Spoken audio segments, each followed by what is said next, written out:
Hi there, I'm Martha Van Dam, and this is Living Beyond. I've got a Valentine's gift for you today. By the way, happy Valentine's Day. It is the 14th of February. And so, happy Valentine's Day, and here's the gift. I want to share with you what is the single biggest thing that I see every day in the relationships of the people who come into my office. And I want to share that with you, and I want to explore how you cannot do that in your relationships. By the way, this little clue is not just about romantic relationships. It can have a negative or positive, depending on how we work with it, effect in all of our communication with anybody, whether it's our kids, our parents, our neighbors, our coworkers, and of course, our partners.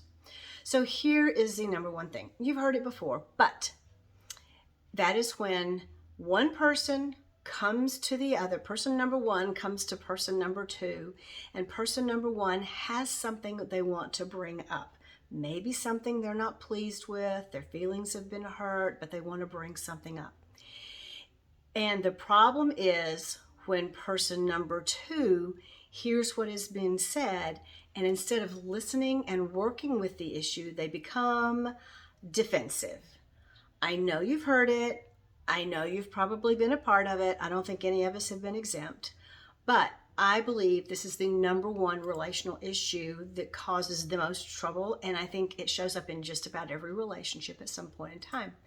The reason it's so bad is that person number one brings up the topic. Person number two becomes defensive. By becoming defensive, they completely shut down person number one.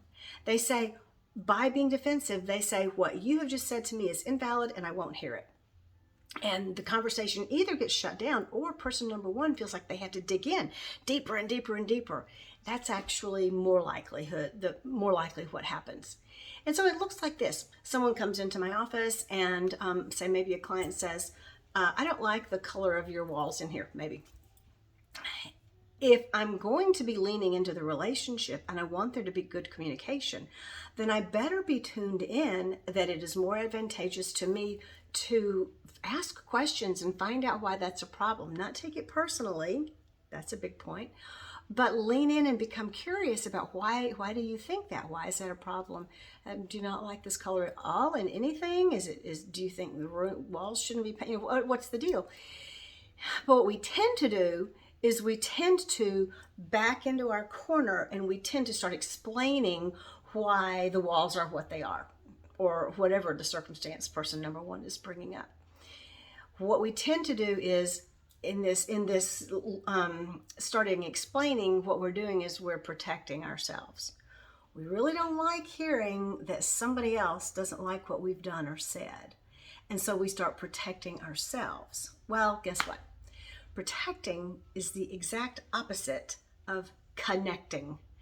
And we wonder at the end of that conversation why we don't feel connected. But it's because we've pulled into a corner and we've made connection impossible by defending. So the antidote, the way to not defend ourselves is, I mentioned a minute ago, try not to take it personally. Now, I'm not dumb. I will admit to you that when someone has said something to us that we feel personal about, our natural reaction can be to go into defense mode. But the problem is it just won't work. The problem is nobody's going to feel better at the end of that conversation, and we absolutely are not going to feel closer to each other. So we try not to take things personally. Try to have enough self-awareness to recognize when we get that feeling that we get when someone has said something to us that we don't like. Try to recognize when we're going there so we can be a little on guard on guard for ourselves, and try to manage better how we're going to respond. So we are not taking it personal. We are being tuned into, I think I have some feelings about this here, and I need to manage how I deal with it. And then the third thing is to become curious. So person number one has said something to you or me, and we don't like the way it feels, and they're kind of not liking something about something we've said or done.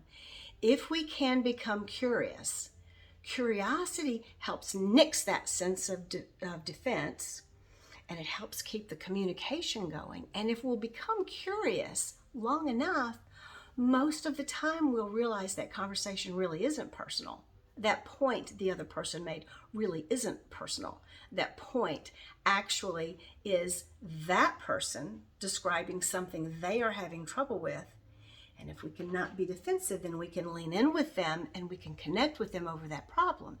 And then there's the potential that that conversation leads to a closeness that we didn't have before the conversation started. So that is my Valentine's gift for you. It was short, sweet. It's only been, a little over 5 minutes. But please understand that something that's explained in that short a period of time, it doesn't make it unimportant. I promise you I see it in nearly every couple that comes in here. I clearly have seen it in my own life. And I 100% know that you've seen it in yours too. So let's nix the defense. Let's really grow that self-awareness and really grow that sense of connection and curiosity. And let's have better conversations. Happy Valentine's Day. I hope it's a fabulous day for you. Thanks and bye-bye.